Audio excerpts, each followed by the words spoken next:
বীর্য কথার এক মানে শুক্র, আরেক মানে উৎসাহ। অর্থাৎ বীর্যহীন ব্যক্তির সৎকার্যে উৎসাহ দীর্ঘস্থায়ী হয় না। নির্যাতনের মুখে সে নিজের সৎ প্রবৃত্তিকে বেশি সময় বাঁচিয়ে রাখতে পারে না। ক্ষণপ্রভা বিদ্যুতের মতো তার সকল উৎসাহ, সকল অধ্যবসায়, সকল ধনুর্ভঙ্গপণ, সকল ভীষ্ম প্রতিজ্ঞা বিপদপাতের সম্ভাবনা দেখলেই বা সামান্য বিপদ ঘটলেই নিভে যায়।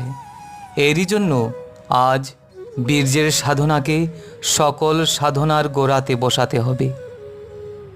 অখণ্ডমণ্ডলেশ্বর শ্রী শ্রী স্বামী স্বরূপানন্দ পরমহংসদেব। অসংযমের মূলোচ্ছেদ। হরি ওম।